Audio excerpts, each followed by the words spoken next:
ജെറമിയ പ്രവാചകന്റെ പുസ്തകത്തിനുള്ള വായന 18-ാം അധ്യായം 1 മുതൽ 17 വരെയുള്ള വചനങ്ങൾ.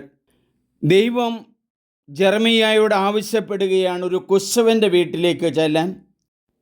കുശവൻ്റെ ഭവനത്തിൽ ജെറമിയ പ്രവാചകൻ കാണുന്നത് കളിമണ്ണ് കുഴച്ച് ചക്രത്തിലെടുത്തു വെച്ച് അത് രൂപപ്പെടുത്തുകയാണ്, കലങ്ങൾ ഉണ്ടാക്കുകയാണ്. അവിടെ പറയുകയാണ്, അത് ചിലപ്പോൾ ശരിയാകാതെ പോകും. വീണ്ടും ഈ കളിമണ്ണിനെ കുഴച്ച് തൻ്റെ വീലിൽ എടുത്തു വെച്ച് കഴിയുമ്പോൾ മറ്റൊരു കലമായിട്ട് രൂപപ്പെടുന്നു. 1-ാം വചനം മുതൽ നമുക്ക് ശ്രവിക്കാം.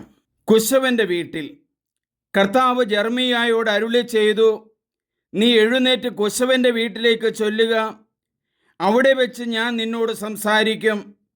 ഞാൻ അവിടെ ചെല്ലുമ്പോൾ അവൻ ചക്രത്തിന്മേൽ പണി ചെയ്യുകയായിരുന്നു. കുശവൻ കളിമണ്ണുകൊണ്ട് ഉണ്ടാക്കിക്കൊണ്ടിരുന്ന പാത്രം ചിലപ്പോൾ ശരിയാകാതെ പോകും. അപ്പോൾ അവൻ അതുകൊണ്ട് വീണ്ടും തനിക്ക് ഇഷ്ടമുള്ള രൂപത്തിൽ മെനയും. അപ്പോൾ കർത്താവ് എന്നോട് അരുളി ചെയ്തു, ഇസ്രായേൽ ഭവനമേ, ഈ കുശവൻ ചെയ്യുന്നത് പോലെ എനിക്ക് നിങ്ങളോട് ചെയ്യരുതോ എന്ന് കർത്താവ് ചോദിക്കുന്നു. ഇസ്രായേൽ ഭവനമേ, കുശവൻ്റെ കയ്യിലെ കളിമണ്ണ് പോലെയാണ് എൻ്റെ കയ്യിൽ നിങ്ങൾ. ഏതെങ്കിലും ഒരു ജനതയോ ഒരു രാജ്യത്തെയോ ഉന്മൂലനം ചെയ്യുമെന്നും തകർത്ത് നശിപ്പിക്കുമെന്നും എപ്പോഴെങ്കിലും ഞാൻ പ്രഖ്യാപിച്ചിരിക്കെ ആ ജനത തിന്മയിൽ നിന്ന് പിന്തിരിഞ്ഞാൽ അതിനോട് ചെയ്യാൻ ഉദ്ദേശിച്ചിരുന്ന വിനാശത്തെക്കുറിച്ച് ഞാൻ അനുതപിക്കും.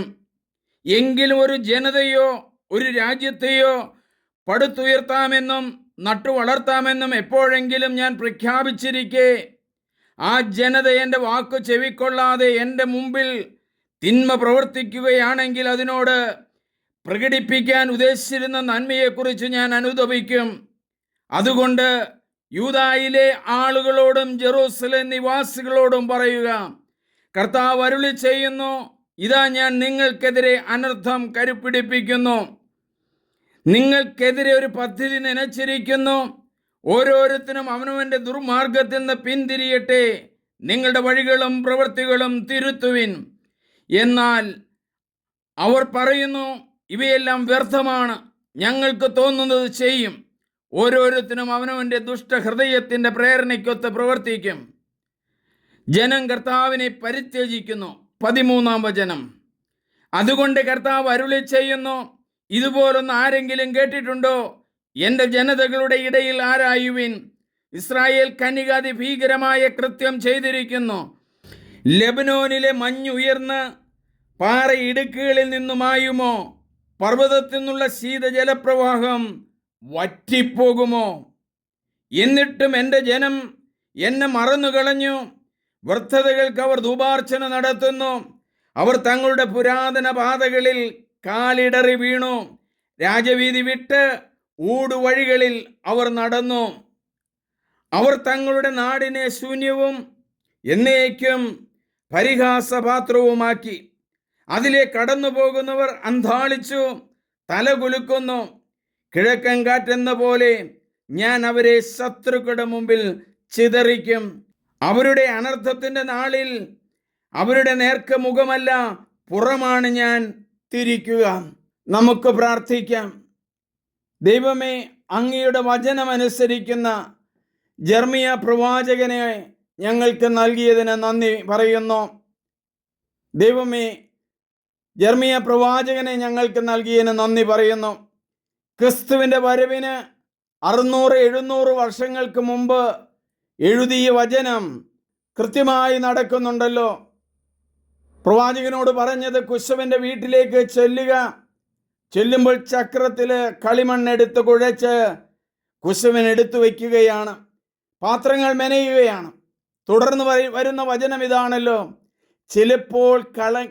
ചിലപ്പോൾ പാത്രങ്ങൾ ശരിയാകാതെ പോകും. വീണ്ടും കുഴച്ച് ചക്രത്തിലെടുത്തു വയ്ക്കപ്പെടുന്ന വലിയ മനോഹരമായ ഒരു രൂപകം, ഒരു ഉപമ ഞങ്ങൾക്ക് നൽകിയതിന് നന്ദി പറയുന്നു. ഇന്നത്തെ യുവജനങ്ങളും യുവതികളും കുടുംബങ്ങളുമൊക്കെ ശിഥിലമാകുന്ന എത്രയോ അർത്ഥവത്തായ കാര്യമാണ് പ്രവാചകൻ പറയുന്നത്. വീണ്ടും കുഴച്ച് മദ്യലഹരിയിലും ലഹരി പദാർത്ഥങ്ങളിലും ചെന്ന് വീഴുന്ന ഓരോ യുവതി യുവാക്കന്മാരെയും സമർപ്പിക്കുന്നു. ദൈവമേ നന്ദി, ദൈവമേ ആരാധന. സ്നേഹമുള്ളവരെ, യിരെമ്യാ പ്രവാചകന്റെ ഈ പുസ്തകത്തിലെ 17-ാം അധ്യായത്തിലെ 4-ാം വചനം നിങ്ങൾ എല്ലാവരും വായിക്കണം, അത് ഹൃദയസ്ഥമാക്കണം. വീണ്ടും കുഴച്ച് നിങ്ങളെ ദൈവത്തിൻ്റെ പുത്രന്മാരും പുത്രിമാരുമാക്കുന്നു. നിങ്ങളെല്ലാവരും ഇത് സബ്സ്ക്രൈബ് ചെയ്യണം, ഷെയർ ചെയ്യണം. എൻ്റെ പേര് സണ്ണി പുൽപ്പറമ്പിൽ. ദൈവം നിങ്ങളെ അനുഗ്രഹിക്കട്ടെ. ആമേൻ.